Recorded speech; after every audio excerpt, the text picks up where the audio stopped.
Hello, bachcho. Let's read the question. The question says a fine steel wire of length 4 meter is fixed rigidly in a heavy brass frame as shown in figure is just taught at 20 degrees centigrade. Find the tensile stress developed in steel wire in 10 to the 6 Newton per meter square if the whole system is heated to 120 degrees centigrade.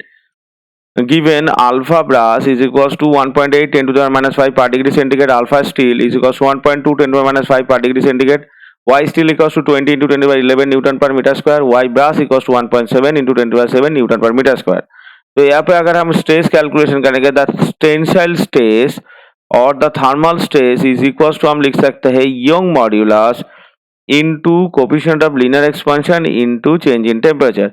यहाँ पे steel और brass दो material है, तो इसके लिए हमारा जो स्ट्रेस यहाँ से निकल के आएगा वो कितना आएगा, Y steel into alpha brass minus alpha steel into change in temperature. तो यहाँ पे जो हमारा स्ट्रेस आएगा वाई स्टील का वैल्यू कितना है, यहाँ पे 20 into 10 to the power 11, alpha brass का वैल्यू है 1.8 माइनस अल्फा स्टील का वैल्यू कितना है 1.2 इंटू यहाँ पे लिखते हैं 10 टू दी पावर माइनस 5 और चेंज इन टेम्परेचर कितना होगा 20 से 120 यानी यहाँ पे आ जाएगा 100।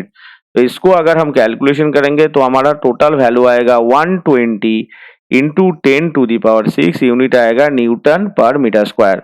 तो हमारा answer 10 to the power minus 10 to the power 6 unit में अगर कैलकुलेशन करेंगे हम तो हमारा जो वैल्यू आएगा वो आएगा 120 न्यूटन पर मीटर स्क्वायर। ये होगा हमारा फाइनल आंसर 120।